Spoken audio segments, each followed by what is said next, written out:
డబ్బు కోసం. ఈ సిచ్యువేషన్లో నెక్స్ట్ టైం రాకూడదు. ఈ సిచ్యువేషన్లో నెక్స్ట్ టైం రాకూడదు.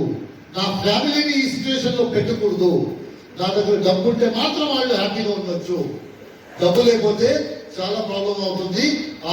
ఈ రోజు నేను చూసేసాను డబ్బు లేకపోతే ఏమేమి అవుతుంది అని చెప్పేసి. ఈ రోజు జాబ్ ఉంది, అందుకే ఈరోజు కొద్దిగా రిజర్వ్ ప్రాబ్లం అయిపోయింది. జాబ్ లేకపోతే ఏం చేయాలి? ఏం చేయడానికి మీరైనా డబ్బు ఉందా? మెడికల్ ఎమర్జెన్సీ స్కీమ్ డబ్బు పెట్టుకున్నారా? కష్టం కదా, చాలా కష్టం అవుతుంది. అది మనసులో ఉండాలి, చాలా కష్టం అవుతుంది. సో ఆ రోజు డిసైడ్ చేశాను, నెక్స్ట్ ఇప్పుడు డబ్బు సంపాదించాలి. మన మిడిల్ క్లాస్ లో ఫస్ట్ ఆన్సర్ ఏమొస్తుంది? బిజినెస్ చేయాలి. ఎందుకంటే మన చిన్నప్పటి నుంచి అదే చెప్పారు, ఎవరి దగ్గర డబ్బు ఉంటుందో అతను బిజినెస్ చేస్తుంటాడో అందుకే డబ్బు ఉంటుంది అతని దగ్గర. ఇప్పుడు డబ్బు కావాలంటే బిజినెస్ చేస్తే మాత్రం డబ్బు సంపాదించవచ్చు, పెద్ద డబ్బు. ఇది మన చిన్న నుంచి పెట్టేశారు మనసులో. ఎలాగంటే ఇప్పుడు మన ఇంట్లో నేను ఎక్కడైనా బస్సులో వెళ్ళినప్పుడు కొంచెం ఇంట్లో బంగ్లా చూస్తే ఫస్ట్ థాట్ ఏమొస్తుంది? ఎవరో బిజినెస్ మ్యాన్ ఇంట్లో. కరెక్టా? ఎవరో పని చేసేది కట్టారని తెలిసి రాదు, ఎవరో బిజినెస్ మ్యాన్ కట్టారు. మన ఇంట్లో కంపౌండ్ లో స్టాండ్ చేస్తే ఒక కొత్త మర్సిడీస్ బెంజ్. ఫస్ట్ థాట్ ఏంటి? ఎవరో బిజినెస్ మ్యాన్ కార్ తీసుకున్నాడు అనుకుంటారు. ఎవరో పని చేసి కార్ తీసుకున్నాడు అని రాదు. ఎందుకంటే చిన్నప్పటి నుంచి మనసులో పెట్టారంటే నువ్వు బిజినెస్ చేస్తే నువ్వు దగ్గర అవన్నీ చేయొచ్చు, బిజినెస్ చేస్తే మర్సిడీస్ తీసుకోవచ్చు, బిజినెస్ చేస్తే పెద్ద ఇంటికి వెళ్ళొచ్చు, బిజినెస్ చేస్తే నీ దగ్గర డబ్బు ఉంటుంది అని చెప్పేసి అంటే మనందరినీ మనసులో అలాగే పెట్టారు. సో నేను అలాగే అనుకున్నాను, ఓ బిజినెస్ చేయాలి. ఈ రోజు డబ్బు కోసం ఇంత కష్టపడుతున్నాను కదా, బిజినెస్ చేస్తే నా దగ్గర డబ్బు ఉంటుంది. ఆ రోజు డిసైడ్ చేసేసి నెక్స్ట్ డే మార్నింగ్ నా ఫ్రెండ్ సర్కిల్లో 9 మంది బిజినెస్ మ్యాన్ ఉన్నారు. నా ఫ్రెండ్ సర్కిల్లో ఉన్నారు. వాళ్ళకి ఫోన్ చేశారు పొద్దునే, బాబు చాలా ఇంపార్టెంట్ డిసిషన్ తీసుకుంటున్నాను, నేను వచ్చేసి మీ దగ్గర మాట్లాడాలి, నీ అభిప్రాయం తెలుసుకోవాలి అని చెప్పేసి వచ్చేసి ఆఫీస్కి వెళ్ళాను. ఏమైంది? నేను బిజినెస్ చేయాలని నిర్ధారం చేశాను. అతను చాలా మంచి నిర్ధారము, బిజినెస్ చేయి, చాలా మంచిగా డబ్బు సంపాదించవచ్చు. సో బిజినెస్ కి ఏమేమి కావాలి? బిజినెస్ కి ఏమేమి కావాలంటే ఫస్ట్ డబ్బు కావాలి, నెక్స్ట్ ఎక్స్పీరియన్స్ కావాలి. ఇది రెండు ఉందన్న. డబ్బు మోస్ట్ ప్రాబబ్లీ ఉంది అన్న. డబ్బు మోస్ట్ ప్రాబబ్లీ ఉంది. అదేంటి?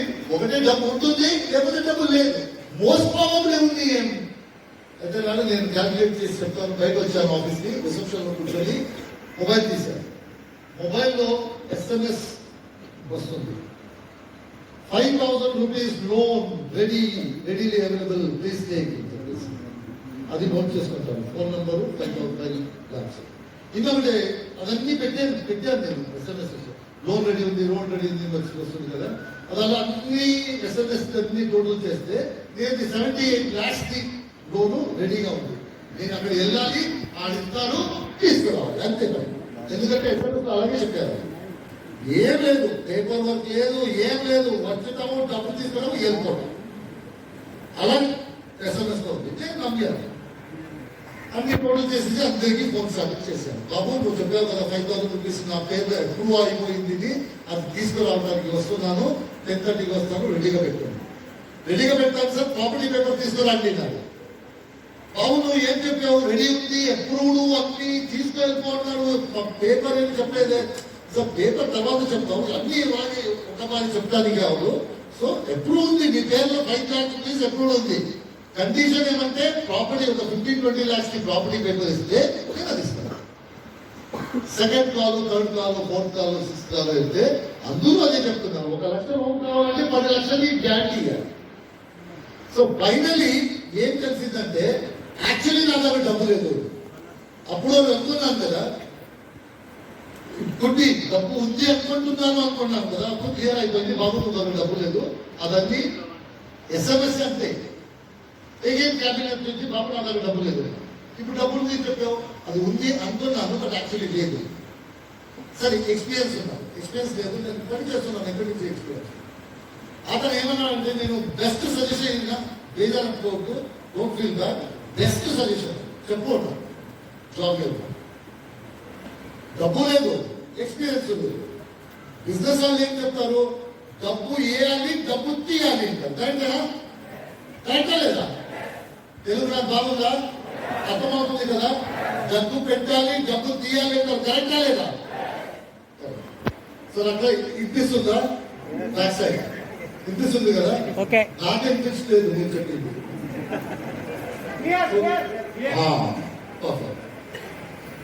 సో అతను జాబ్ వెళ్ళిపోతారు. సరే, సెకండ్ ఫ్రెండ్ దగ్గర అడిగారు, సేమ్ ఎక్స్పీరియన్స్, డబ్బు కావాలి, ఎక్స్పీరియన్స్ కావాలి. వాళ్ళు ఇంత డైరెక్ట్ గా నాకు చెప్పలేదు, ఇండైరెక్ట్ గా చెప్పారు, నువ్వు జాబ్ వెళ్ళిపో, ఎందుకంటే వితౌట్ డబ్బు లేకుండా, ఎక్స్పీరియన్స్ లేకుండా బిజినెస్ చేయడానికి అవ్వదు. బయట ఈవినింగ్ క్లియర్ అయిపోయింది నా మనసులో, బిజినెస్ చేయడానికి అవ్వదు, డబ్బు లేకుండా బిజినెస్ చేయడానికి అవ్వదు అని చెప్పేసి నాకు క్లియర్ అయిపోయింది.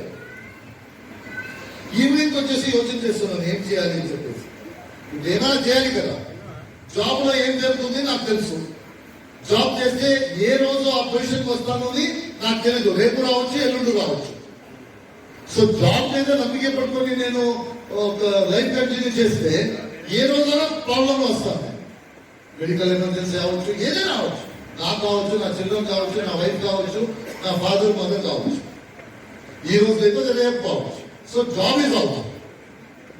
ఇప్పుడు కూర్చొని నేను యోచన చేశాను, ఈ ప్రపంచంలో, ఈ కంప్లీట్ వరల్డ్ లో రకరకాల బిజినెస్ ఉన్నాయి. ఫార్మస్యూటికల్ బిజినెస్ ఉన్నాయి, సారీ బిజినెస్ ఉన్నాయి, టైలరింగ్ బిజినెస్ ఉన్నాయి, మ్యానుఫ్యాక్చరింగ్ బిజినెస్ ఉన్నాయి, హోల్సేల్ ఉన్నాయి, రీటైల్ ఉన్నాయి, గుడ్స్ ఫార్వర్డింగ్ ఏజెంట్స్ ఉన్నారు, ఇంపోర్ట్స్ ఉన్నారు, ఎక్స్పోర్ట్స్ ఉన్నారు, రియల్ ఎస్టేట్ ఉంది, రకరకాల బిజినెస్ ఉన్నాయి.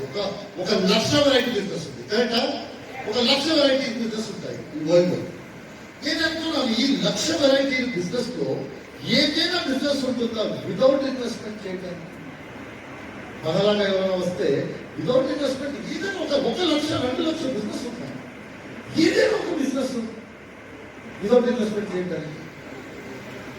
అయితే నేను అనుకున్నాను, ఒక పని చేద్దాం, గూగుల్లో అడుగుతాం, ఈ వరల్డ్ లో వితౌట్ ఇన్వెస్ట్మెంట్ బిజినెస్ ఉందా, వితౌట్ ఇన్వెస్ట్మెంట్ చేయడానికి ఏదైనా బిజినెస్ ఉందా, వితౌట్ ఎక్స్పీరియన్స్ ఆ బిజినెస్ చేయవచ్చా?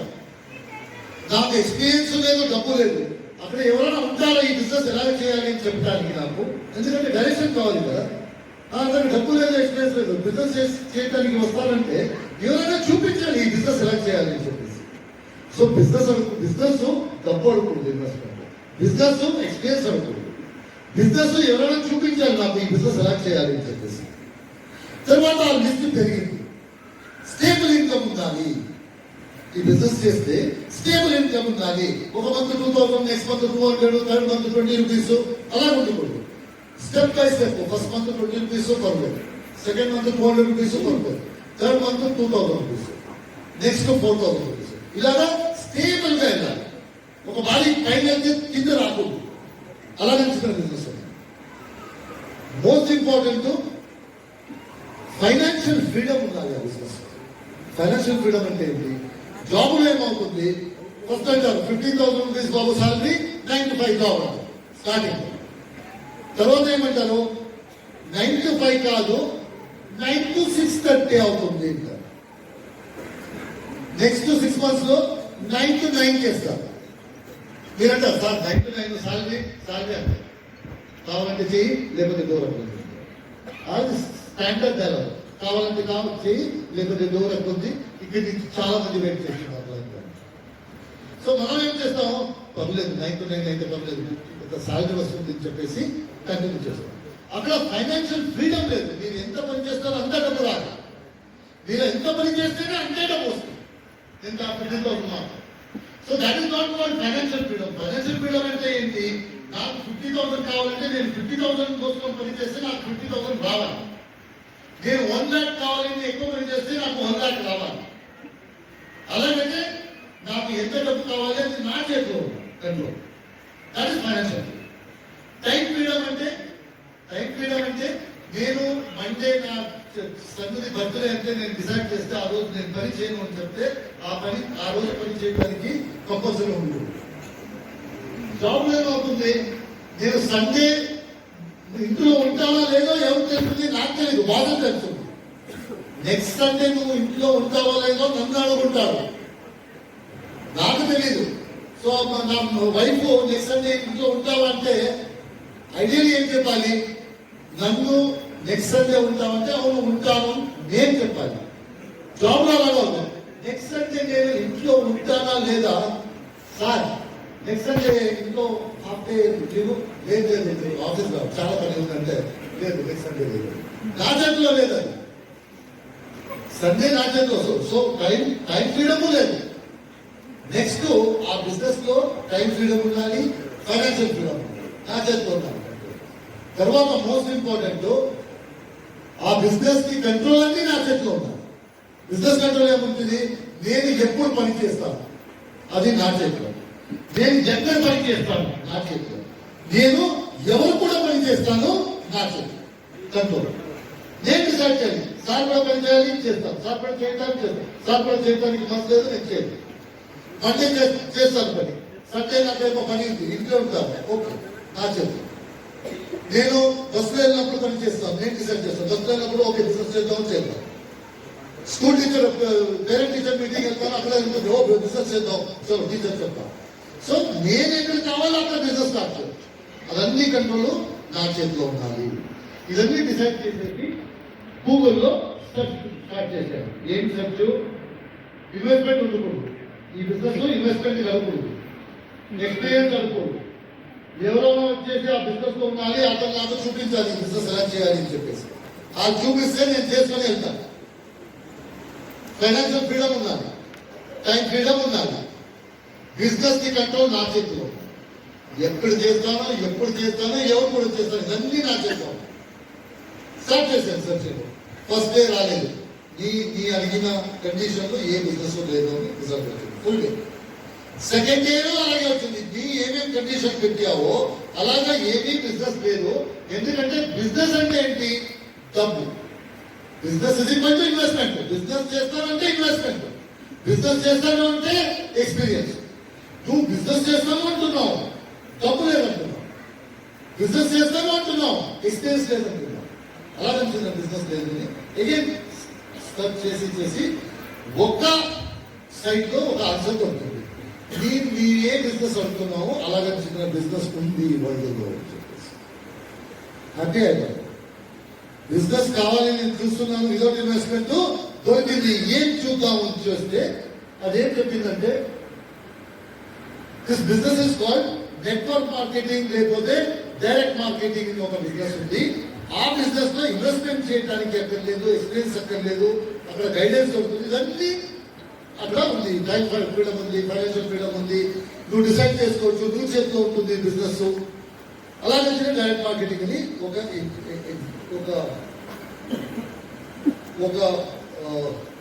బిజినెస్ ఉంది అని చెప్పారు. సో ఆ బిజినెస్ చూస్తే నాకు తెలిసిపోయింది, అవును ఇక్కడ ఇన్వెస్ట్మెంట్ అడుగులు, ఎక్స్పీరియన్స్ అడుగులు చేసుకోవచ్చు.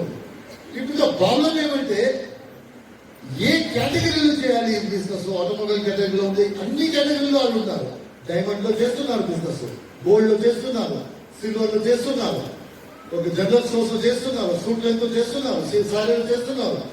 డైరెక్ట్ ఎవ్రీవేర్ అన్ని ఫీల్డ్ లో network marketing, direct marketing business చేస్తున్నారు.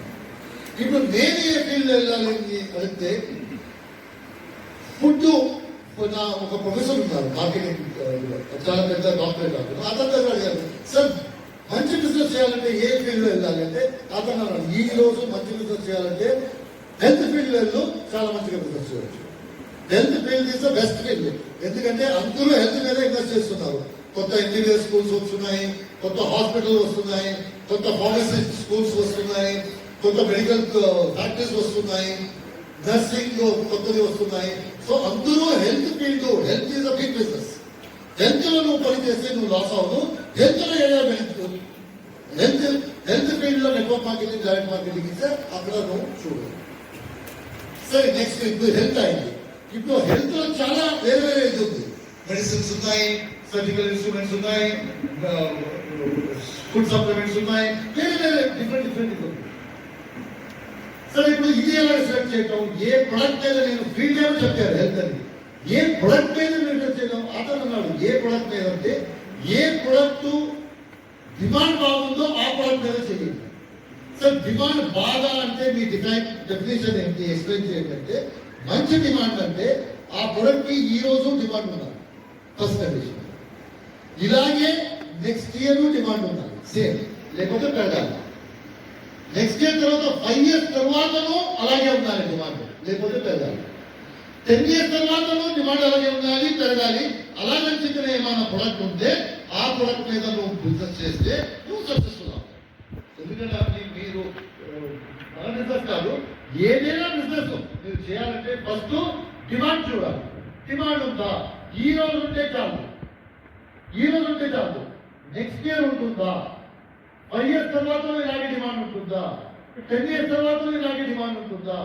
15 years తర్వాత ఇలాగే డిమాండ్ ఉంటుందా అని అనిపిస్తే, అవును డిమాండ్ ఉంటుంది, డిమాండ్ పెరుగుతుంది అని అనిపిస్తే ఆ ప్రొడక్ట్ మీద బిజినెస్ చేయాలి. నేను సబ్మిట్ అడిగాను, సార్ అలా నచ్చిన ప్రొడక్ట్ ఈ మెడికల్ లైన్ లో ఏముంది హెల్త్ లో? బాబు హెల్త్ లో ఒక ప్రొడక్ట్ ఉంది, అది ఈ రోజు డిమాండ్ లో ఉంది, 1 year తర్వాత డిమాండ్ లో ఉంటుంది, 10 years తర్వాత డిమాండ్ ఉంటుంది, 15 years లో పెరుగుతుంది. ఏ ప్రొడక్ట్ అంటే వెస్టర్న్ కంట్రీస్ లో ఫుడ్ సప్లిమెంట్ అని చెప్పేసి ఒక ప్రొడక్ట్ వచ్చింది ఇప్పుడు. ఎందుకంటే ఇప్పుడు అగ్రికల్చర్ లో మనం ఏం తింటున్నామో అదన్నీ అగ్రికల్చర్ లో ఫర్టిలైజర్స్ అది ఇది వేసేసి అక్కడ నరిష్మెంట్ ఉండదు మనం తినడానికి, బాడీ నరిష్మెంట్ లేదు. అందుకే బాడీలో ఇది బాడీ తెలుగులో ఏం చెప్తారు, ఇమ్యూనిటీకి రోగ నిరోధక శక్తి. ఈ రోజు రోగ నిరోధక శక్తి తక్కువ అయింది. ఎందుకంటే మనం ఏం తింటున్నామో అక్కడ మనకి ఏం కావాలో బాడీకి మనం ఎందుకు తింటున్నామో దొరకట్లేదు. అందుకే రోగ నిరోధక శక్తి మీరు చూస్తుంటాము అన్ని తక్కువ అయింది. ముందు నా గ్రాండ్ ఫాదర్ కి గ్రాండ్ మదర్ ఎప్పుడు హెడేక్ తర్వాత జ్వరం వస్తుంది పడుకోలేదు.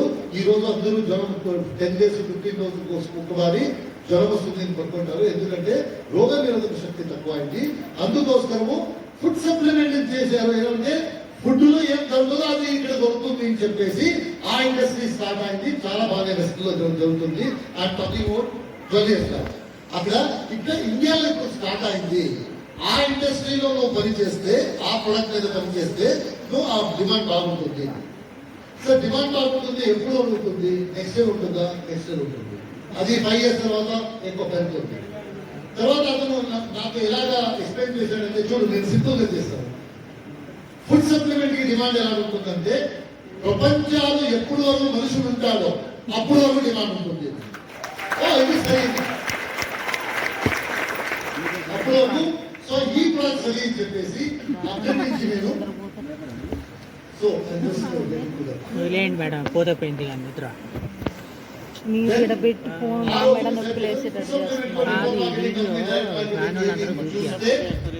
ఒక కంపెనీ దొరికింది. ఆ కంపెనీ గురించి చూస్తే వాళ్ళు నంబర్ 1 లో ఉన్నారు ఇండియాలో, బెస్ట్ సప్లిమెంట్ కంపెనీ. ఆ టైంలో ఇండియాలో వరల్డ్ లో 50 place లో ఉన్నారు ఆ time. So one of the best company in the world అని చెప్పేసి చూస్తే ఈ కంపెనీ వచ్చింది.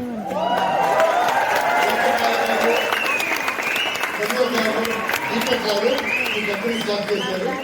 ఈ కంపెనీలో ఫుడ్ సప్లిమెంట్ లో మీరు బిజినెస్ చేస్తే నువ్వు సక్సెస్ఫుల్ గా చేయవచ్చు. ఇక్కడ నువ్వు ఏమనుకుంటున్నావు కదా, జీవనం మారాలి అని చెప్పేసి ఆ పని ఈ కంపెనీలో చేయొచ్చు. అక్కడి నుంచి ఇక్కడ వచ్చేసి ఓకే వెస్టిన్ గురించి చూద్దాం. ఏమి వెస్టిన్ ఇప్పుడు వెస్టిన్ బాగుంది అక్కడ ప్రొఫెసర్ చెప్తే వెస్టిన్ బాగుంది ఏం లేదు. వెస్టిన్ గురించి తెలుసుకుందాం, ప్రొడక్ట్ గురించి తెలుసుకోవాలి. డిమాండ్ సప్లై ఎలా ఉంది అంటే, మార్కెట్ లో చూస్తే డిమాండ్ చాలా ఉంది, సప్లై చేయడానికి అవ్వట్లేదు. డిమాండ్ చాలా ఉంది, అందరికీ సప్లై చేయడానికి అవ్వట్లేదు. Next product for all. ఈ ప్రొడక్ట్ సప్లిమెంట్ అందరికీ, it is not about senior citizen కి మాత్రము, చిల్డ్రన్ కి మాత్రము, జెంట్స్ కి మాత్రము, లేడీస్ కి మాత్రం కాదు. ఇప్పుడు సపోజ్ ఇది వెస్టిన్ సప్లిమెంట్స్ లేడీస్ కి మాత్రం అంటే మన కస్టమర్ ఎంత 50% మాత్రం, వేరే 50% నాకు కస్టమర్ కాదు. జెంట్స్ కంటే 50% జెంట్స్ మాత్రం, లేడీస్ నా కస్టమర్ కాదు. వెస్టిన్ ప్రొడక్ట్ ఎలాగా అందరికీ కావాలి. That is the beauty of the Westin product. And మనతో ఇంకొకటి చూసామంటే వెస్టిన్ ప్రొడక్ట్ లో మీరు ఆరోగ్యంగా ఉంటేనో తీసుకోవచ్చు. యాక్చువల్లీ ఆరోగ్యం ఉన్నప్పుడే తీసుకోవాలి. అనారోగ్యం అవకూడదు అని చెప్పేసి ఆరోగ్యం ఉన్నప్పుడే నేను తీసుకోవాలి అని తెలిసింది రెసిస్ట్ గురించి. దాంట్లో product for all result oriented product. Result గురించి ఎవరెవరు యూజ్ చేశారో అని కొంతమందిని అడిగాను. మీరు రెసిస్ట్ ప్రొడక్ట్ యూజ్ చేస్తున్నారు కదా, రిజల్ట్ ఎలా ఉందంటే సార్ రిజల్ట్ చాలా బాగుంది, నేను రీపర్చేస్ చేస్తున్నాను అన్నాను. రీపర్చేస్ చేస్తున్నాను అంటే రిజల్ట్ బాగుంది, అందుకే రీపర్చేస్ చేస్తున్నాను. సెకండ్, ప్రైస్ సూటబుల్ అసలు మన వాళ్ళకి, ఎందుకంటే ఇండియా చాలా ప్రైస్ సెన్సిటివ్. ప్రైస్ పర్వాలేదా అంటే వాళ్ళు ఏమన్నా అంటే సార్ నాకు ఏమేమి ఉపయోగం దొరికిందో ఈ ప్రొడక్ట్ నుంచి అది చూస్తే ఈ ప్రైస్ పర్ఫెక్ట్ గా ఉంది. మిడిల్ క్లాస్ లో మిడిల్ క్లాస్ కి ఈ ప్రైస్ పర్ఫెక్ట్ గా ఉంది. మార్కెటింగ్ ప్లాన్ లో డబ్బు ఉందా తెలుసుకోవాలి కదా. ప్రొడక్ట్ బాగుంది, కంపెనీ బాగుంది, బాలిగారు బాగున్నారు, అందరూ బాగున్నారు. మనం మేము ఎందుకు వచ్చాము? డబ్బు కోసం వచ్చాము. డబ్బు బాగాలేకపోతే మన ప్రయోజనం ఉందా? తెలుగు తెలుగు అప్పుడు ఏమో చెప్పింది వాయిస్ రావట్లేదు అని, మీ వాయిస్ నాకు రావట్లేదు. Okay thanks. Okay, so marketing plan లో డబ్బు ఉందా అని చూడడానికి ప్లాన్ చూస్తే అకౌంట్ అండర్స్టాండ్ అవుతుంది. స్టార్టింగ్ లో ఏం చూడాలంటే ఎవరెవరు ఇక్కడ పనిచేస్తున్నారో వాళ్ళు డబ్బు సంపాదిస్తున్నారో లేదో తెలిసే చాలు. ఎవరెవరు లీడర్స్ పనిచేస్తున్నారో వాళ్ళు డబ్బు సంపాదిస్తున్నారో చూస్తే చాలు మార్కెటింగ్ ప్లాన్ బాగుందా లేదా తెలుసుకో. సో ఇది చూస్తే అక్కడ తెలిసింది సిద్ధార్థ్ గారు, దీపక్ గారు, దేవ్ గారు, అంటే ఇక్కడే ఉన్న సౌత్ లో రాజన్ గారు ఉన్నారు అంతే. సో నార్త్ ఇండియాలో ఏ లీడర్ పనిచేస్తున్నారో వాళ్ళందరూ డబ్బు సంపాదిస్తున్నారు. కంపెనీ ఎథికల్ గా ఉందా లేదా, కంపెనీ మేనేజ్మెంట్ కి కంపెనీ నడవడానికి ఎక్స్పీరియన్స్